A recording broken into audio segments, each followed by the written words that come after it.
musulmançılığını namaz bilen kamil etmeli. Müteessifana bizim namazımız o namaz olmalı değil. O suretler namaz okuyulmayan olmalı. Cevallamız ıslah olmandı.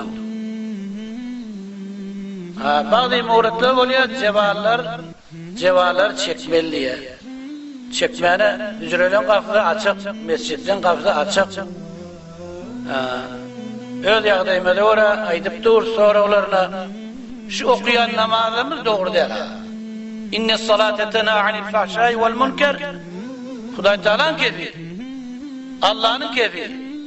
Bir adam namaz okuyan olsa, namazı doğru olsa münkerattan, fahşadan kaytarar deyiptir.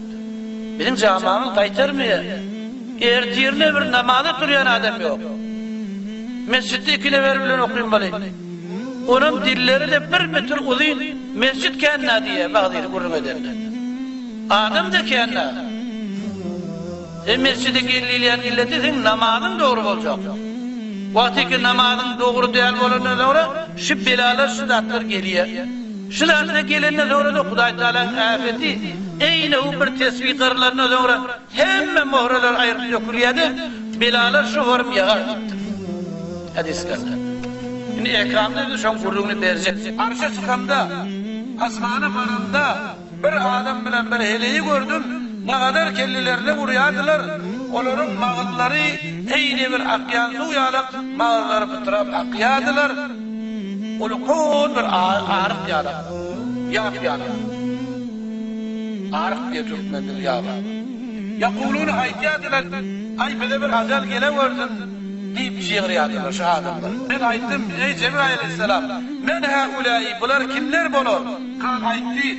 Ellezîne yesurûne salâte fî gayri vaktiha. Bunlar bir adamlar dedi ki namazın vaktini geçirip namaz okuyan adamlar.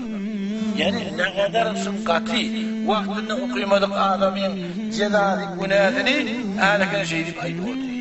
والدليل دليل نامشنا ولقان دليل شيء والدليل عليه قوله تعالى فخلف من بعدهم خلف اضاعوا الصلاة واتبعوا الشهوات قرآن الدليل خدا تعالى قولي شو دليلها فخلف من بعدهم خلف bir guruhdan sonra o guruhlar iki geldiler olur namazı zayi ettiler diye namazı vaktinde okuymadılar yani okuyduğunda çada okuydular şoför ettiler diye. Yani öyle şehvetin iyine düştüler. Şoför mu oldular diye. Ayağın iyiyken keda idâlem yusalliha bil cemaati şunun cenazı bir namazı vaktinde okuyamayan adamın cenazesi olsa cemaati gelmeyen adamın da cenazesidir diye. Adam çekiliyor. Tekbir kâmet aydılıyor. Emma cemaati gelildiği mi yer? Emma cemaatinde bir köre icazı vermektir Resulullah sallallahu aleyhi ve sellem. Ona bir nahilli kıyamet günü Huday Teala bir nahilli geçmedi. Cemaati terk etti yani. Cemaati terk edenin de cezası şimdi. Ayet getirdi. فَخَلْفٌ مِنْ بَعْدِهِمْ خَلْفٌ اِذَاعُوا السَّلَاتِ وَاتَّبَعُوا الشَّهْوَاتِ öz meyilli tanım. Şehvet denen maksut da öz manayı maslahatının keyfine. O cemaatler hiç havari yok. O cemaatin neyine terk edenin cezasından havari yok. Öyle geçer. Yani Huda Teala ayet Kur'an'ı veriptir, kitabı veriptir, peygamberleri veriptir ki biz gumrah olmayalıyız, oduyanmayalıyız, kötülmeyilik. Hemşirin rivayet edildiği bir adam Peygamber Aleyhisselam'a geldi. Ya Resulullah ben de işimde gördüm. Bir elime bir adam 20 dinar koyuyor.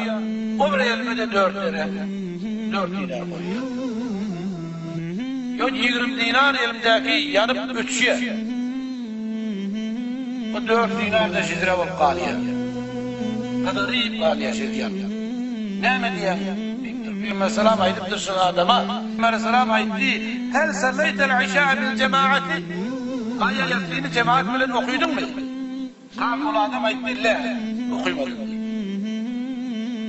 قال الساقط من يدك فضل الجماعة التي فاتتك قل elinden kaçıyana 20 dirhem onun cemaatin fazileti cemaatin faziletini terk ettin şoförün kaçtı elinden diye وأما الأربعة فالتي صليت في بيتك لم تقبل منك والقدري تكون elimdeki 4 dinar o da bir adam ikiden öyle yakıyordum okuyordum fırada bir namazım okuyordum deyip yattım ama namazı Allah Teala kabul etmedi. Yani biz şunu agah olmalıyız. Şu rivayetler, Peygamber Aleyhisselam aydın kepleri, ayet-i Kur'anlar bizi işlerden koruyacak koruydu. Canımız sağ olup da adam kâmeti gelmeyen adamlar hâle geçecek. Yekâ okuyup durdu. O da kabul.